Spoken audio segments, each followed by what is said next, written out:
Bava Kamma Daf Nun Aleph Amud Aleph, your guardian angel, ולטעמך נעביד עשרה. They're talking about guardian angels, as I've said to you, I think on several occasions before, that through your zchut of getting up early every morning and learning together with me at this time before davening, it feels very often as if in the early hours of the morning when I'm learning and preparing, it feels as if I've got angels who are teaching me, who are showing me things that I've never seen, showing me things I've never thought of. And what's really nice about the way we learn is, I've often also referred to the learning like the importance of fresh learning. B'chol yom yiyu b'einecha kechadashim. Every day the Torah should be as new to you. It's like getting fresh bread, like going to the bakery and picking up your bread. You don't want yesterday's bread. So it is with Torah. Torah refreshes every day. And the Torah of one day, just as the Torah of one era is not the same as the Torah of another era, the Torah of one day is not the same as the Torah of another day. Now, if all one's doing is learning, translating what's in the books, nothing changes. It's the same thing you read over and over and over again. You don't need fresh bread. If you're using synthetic ingredients, you don't have to worry whether it's fresh or not. It's always fresh. It's only if it's organic ingredients, if it's real ingredients. And so with learning too, what's beautiful about this learning is what we learn together is what was mischadesh to me, what came to me today, this morning. Couldn't be fresher. And when the Rebbeinu Shalom brings fresh insights when we're learning, Torah, he brings fresh insights. They're insights we need for now. They're insights we need to see. There's a relationship between the time and the learning. There's a zeitgeist. The zeitgeist is not just an era. A zeitgeist is each day has its own zeitgeist. And to learn what's right for the day, and that's why very often one learns something, whether it's a piece from the parasha of the parasha of Chumash, which is shaykh for today, or on Shabbos we're learning, and it's so relevant for today, the things we see it, and it is for today. So with all one's learning, if one's learning with a freshness and with a newness, what one learns is likely to provide insights for the day, things that we need at this particular time. In this particular case this morning, my guardian angels of the morning, in your zchus, introduced me to a friend I've never known before, a new friend, a very exciting friend. And in fact, his sefer is in itself a shiur. We won't have time to give it its full due, but I will mention it in passing because it's also so part of the zeitgeist. The person is Rabbi Iron Vulin. Rabbi Iron Vulin was a talmid of the Netziv in Volozhin and of Rabbi Spektor in Kovna later on. He was a big posek during his period. Was one of the first Lithuanian poskim who started dealing with real modern Western issues. I don't even know how they came to him. He used to get shilas from all over the world. Things like artificial insemination. He's the first one who really gets into it. Questions of mixed marriages and saying Kaddish after a father who's not Jewish. It's the kind of things you wouldn't think were even issues at that time. But he starts to deal with those things. He wrote on Shas. By the way, his grandson, Reb Chaim Vulin, was the mashgiach in Ateres Yisrael, the Rav Izrachi's yeshiva, and he died not long ago. So we have some kind of connection there. And he writes in his sefer on Bava Kamma is interesting, and that's why I say it's so applicable to these dark times where we've got so many of our brothers and sisters still in captivity. He wrote Bava Kamma in his sefer on Bava Kamma in captivity. He was arrested by the communists after the First World War, and he spent several months in prison. And how did he deal with that? He says he was surrounded by the bottom of the barrel of human society, of murderers and thieves. There you've got this Godel B'Yisrael sitting in a prison with these horrible people. What did he do? He said, I had all the four mazikim were around me. I lived with the mazikim, so I wrote my parish on Bava Kamma. I learned Bava Kamma and I wrote my parish on Bava Kamma.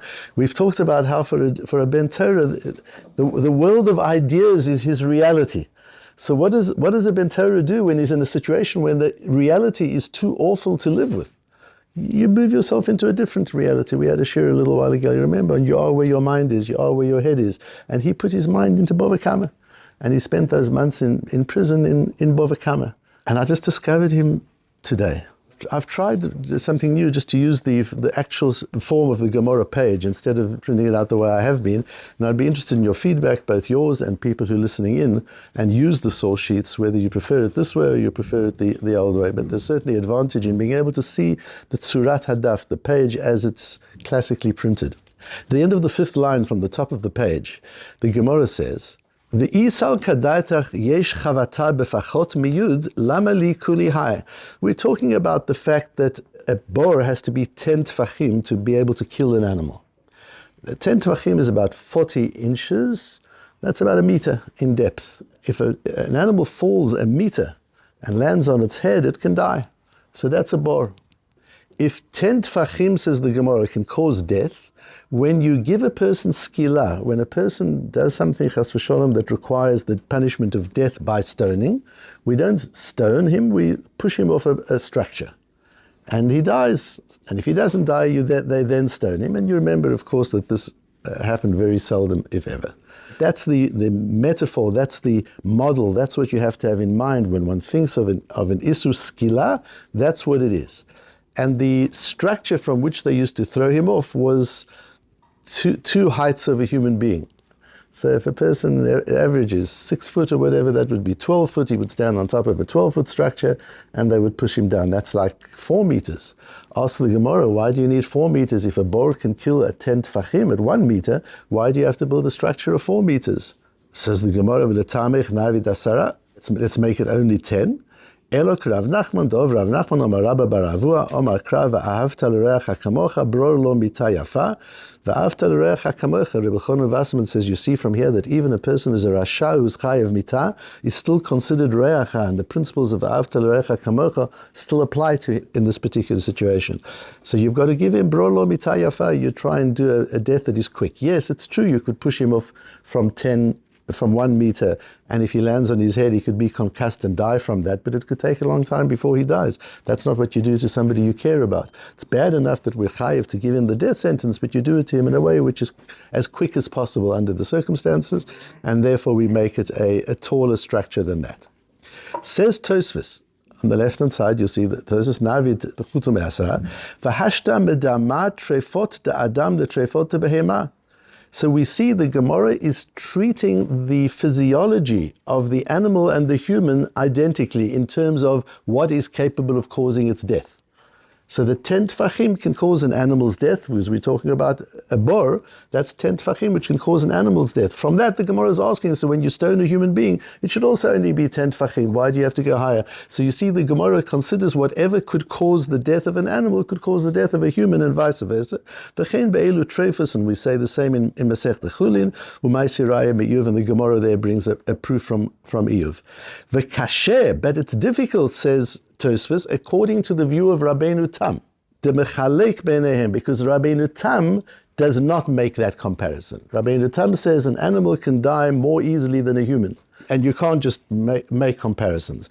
Where do we have that Tosfos? So if you turn over the page, you'll see at the top, I bring you the Tosfos from Chulin, where Tosfos is talking about different trefot, different forms of illness in an animal, that if you discover this illness after you've slaughtered the animal, you know that the animal wasn't going to live for more than a year, and therefore the animal is as if dead already, and the shechita is not what killed the animal, and therefore you can't eat the animal even though it was slaughtered correctly. And the Rabbeinu Tam says there's a difference if there's a hole in the skull. Does the hole have to be through the membrane of the brain, or only the skull, the outer skull? And the Tosfos makes a difference. Rabbeinu Tam makes it, Aval Adam de'it le'mazla bai chisaron gulgolet im nekivat hakrum. An animal is a trefa if it's just the skull which is cracked. But a human being, the skull he can recover from a cracked skull. There needs to be penetration of the membrane around the brain. Then he's considered a treifa, but not. So you see, you've got different criteria for a treifa for a human and a treifa for an animal. Says Tosfos, says Rabbeinu Tam. Says the Rashash. No, even according to Rabbeinu Tam, this is fine. Why? What does Rabbeinu Tam say? What's the difference? Not because their physiology is different, not because a human is stronger than an animal, not because a human skull is stronger than an animal skull. It has nothing to do with their physiology. It's to do the Adam itle mazla. A human being has mazel, and we've had this a few times already in the Gemara. And that means there's a force that we'll see in a moment how we're going to define that. And the fact that a human being has mazel means that he can escape certain situations which an animal who doesn't have mazel would be killed by. The pure physiological damage is enough to kill him. But sometimes Hashem steps in, the person has a mazel and he doesn't die. As this Gemara says there. And an important chidush, says the Rashash. Here that he has been destined to be killed, has been given the death sentence, the angel steps aside. So it always worried me with one's guardian angels. Why does anybody ever get sick? Why does anybody ever die? What happened to the angels? Why don't they step in? And never, we're having people who are dying every day in Gaza at the moment. Why don't the angels protect? Comes a time when the Rebbeinu Shalom decides and the angels step aside. As long as the angel is there, there's protection. The angel has to step aside. It says the Rashash that once a person's been given the death sentence, the angel pulls aside and nature takes over. And now he's treated in the same way as the animals. So explains the Rashash. Now with the angel having stepped aside, there is no difference between an animal and a human being as far as this is concerned. And that's why our Gemara makes the comparison, even according to Rabbi Lapin. That's how the Rashash learns it. The Rabbi Iron Vulin that I told you about goes through it in a similar way to the Rashash. Either he didn't see the Rashash, or when he was writing this in prison, he didn't have access to the Rashash. He brings the same, basically expands and explains the Rashash. The problem with the Rashash is he answers so well that you don't understand what Tosfos' question is. Tosfos leaves it and says, there's a problem. The Rabbeinu Tam de mechalek benehem. Rabbeinu Tam, who makes a difference between animal and man, says Tosfos, I can't understand this Gemara, which compares animal and man. And Tosfos leaves it as a kasha, he leaves it as a question. Whereas according to the Rashash, it's clear. The reason Rabbeinu Tam says a man and animal is different is not because of their physiological structure. It's because the one has mazel and the one doesn't have mazel. And in the case here where we're talking about a death sentence, the mazel withdraws, the angel withdraws. So what is Tosfos' problem? The Rashash answers Tosfos too well. And Rabbi Iron Vulin explains Tosfos why that doesn't work. And he says in the second paragraph there, there's another explanation. Rashi in Bava Kamma on Daf Beis Amud Beis gives one interpretation as to what mazel is. Rashi says in Bava Kamma, mazel is sheyesh lo da'at lishmor et gufo. He knows how to protect himself. In Shabbos, Rashi says, Itle mazla hainu malach umelitz. So there are two Rashis depending on the sugya. Rashi has a different view as what the mazel of a human being is. The one view is a human being has intelligence and instinct, and he knows how to protect himself in ways that animals don't. That's what mazel means. But Rashi in Shabbos says it means that he has a malach. He has an angel with him. So he says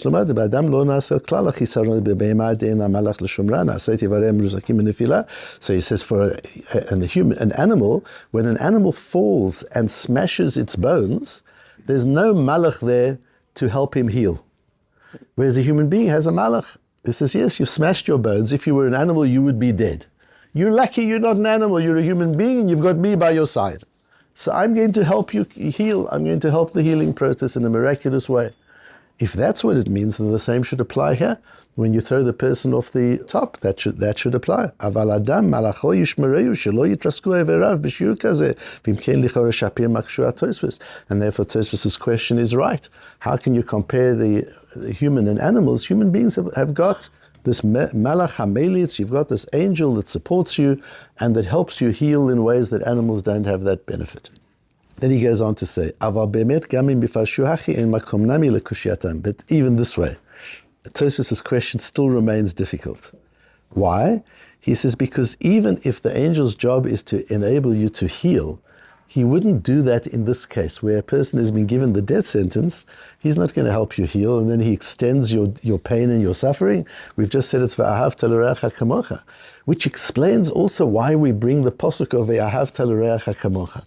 The Gemara is talking about baro lo mitah yafa. If you have to execute a person, execute him in the quickest, most humane way possible. Why? Because v'ahavta l'reacha kamocha.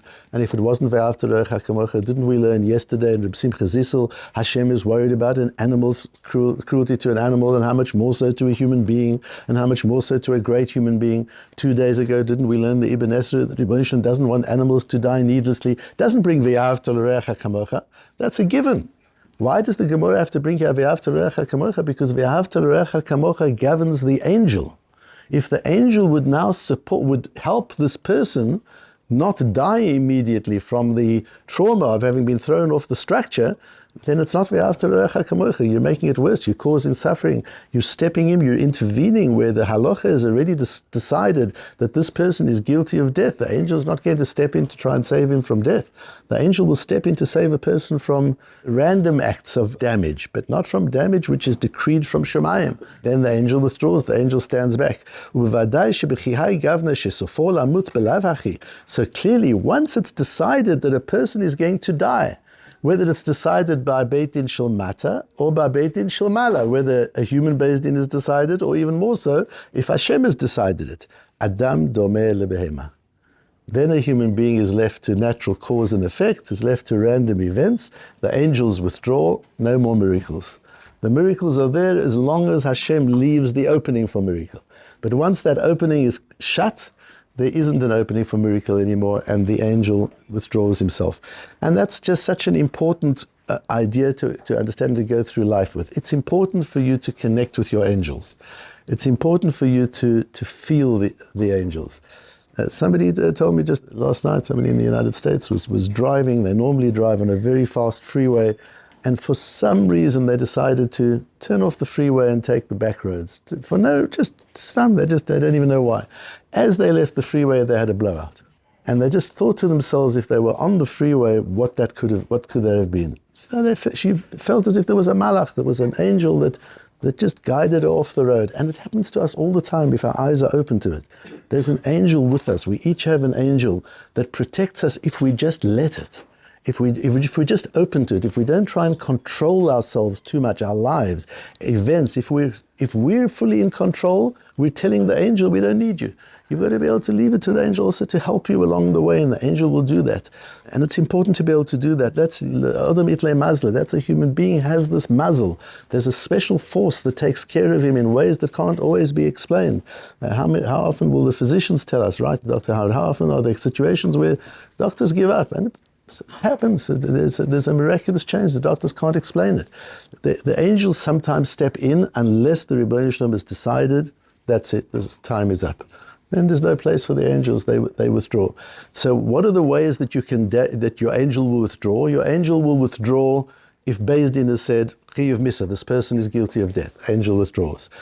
The angel will withdraw if Beis Din Shel Mala says, the Rebbeinu Shalom says, this person's life is over, or it's inevitable that they're going to experience this particular event. The angels can withdraw. And there's a third way angels can withdraw. You chase the angels away by you being the Beis Din Shel Mata.